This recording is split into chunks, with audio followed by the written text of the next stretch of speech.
Thank you for waking up with Happy Ass, where we come together to grow in mind, body, and spirit so we can go out and make the world a brighter and sweeter place to live for ourselves and for others. I want to ask you a question, y'all. Okay, I'm sitting here with my phone propped on my dash because my little thingy is on the floor because it's all in pieces parts. I thought about it. Do you reckon I'll ever have a podcast where everything works, where all the mechanisms are working and I'm not having to prop something or improvise? Do you think? I don't know. I don't know. That would be fun. That would be really cool. My life tends to work that way too.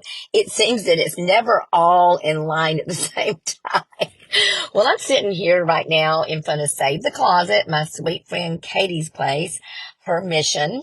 And because it was noisy back by the gym, so I had to move, I'm doing that thing where I work on Happy Ass, drop the kids off, do a little working out, and hop back in the car and do Happy Ass. I'm super excited about what we're going to talk about today.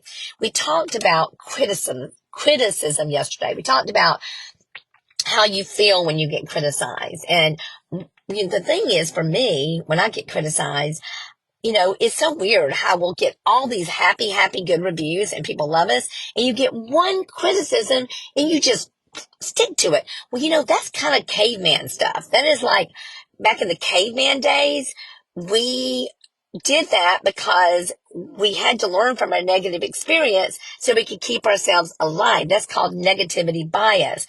Well, we don't have to do that now. So I read something so cool. It said that our brain is like Velcro for the bad and Teflon for the good. We want to hold on to that bad, and we don't need to do that.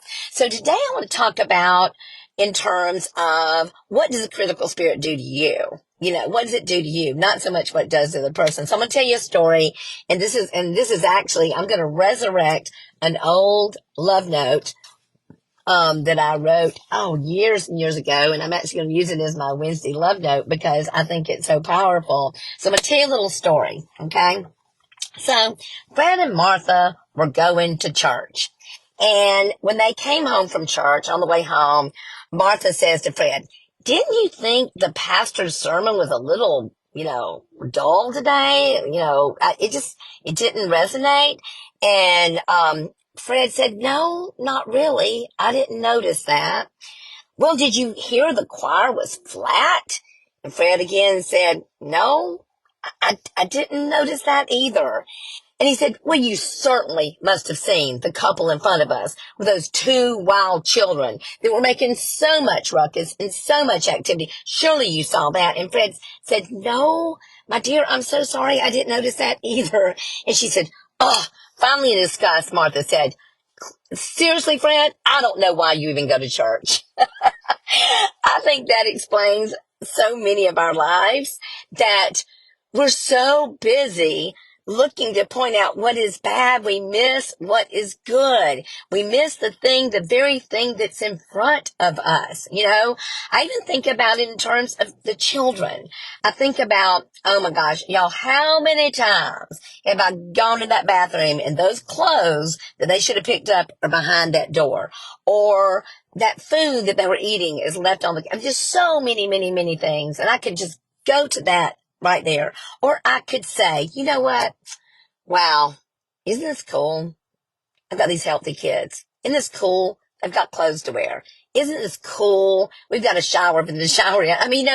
But obviously I want to teach them good principles. I do. But if I'm so busy focusing on what somebody does wrong, I'm not only hurting them, I'm hurting me. I'm hurting me. Y'all, I love this. And the reason I talk about this so much is it's so powerful. Dr. Amen can scan a brain and see what a brain looks like that feels elevated and feels uplifted, or a brain that is constantly critical of others. It looks different. It does something to us.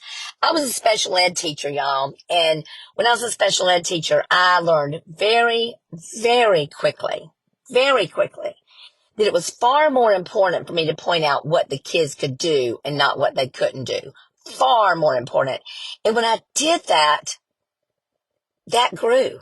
That grew.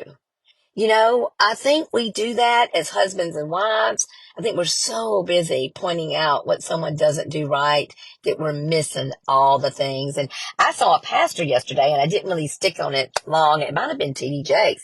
He was talking about that in married couples, you will leave something that's 80% good to go find the 20% you don't have. Wow. You'll leave something that's 80% good to go find the 20% you don't have. And you get to that 20%, you go, oh my God, I missed 80%. So our lives are so full of so much, so much. And if we spend our time being critical of what is not happening, critical of others, we will not only hurt others, we will hurt ourselves. I think you heard, what's that old adage that, acid or poison hurts more the container it's stored than where it's poured? We cannot help but hurting ourselves when we hurt others. So that's my message for you today. I have a very, very, very short little affirmation for you today. And it's about elevating. Let's elevate people instead of criticizing people. So here we go. An elevated spirit. And that's what I pray for us today. I pray that we all have an elevated spirit in what we say and what we do and how we treat each other and ourselves. Here we go. An elevated spirit. I pray for a spirit of elevation. I want to see what's right and celebrate it. I want to focus on what's right in the lives of others, elevating my gifts and the gifts of others. I allow life and grace to be my guiding force. I allow life and grace to be my guiding force. Y'all, I just can't help but think that what a sweeter, more precious world it would be if we would find something to celebrate in others rather than criticize. And you know what? You'll not only help them, you'll help yourself too. It will make such a difference. Be sweet, y'all. Bye.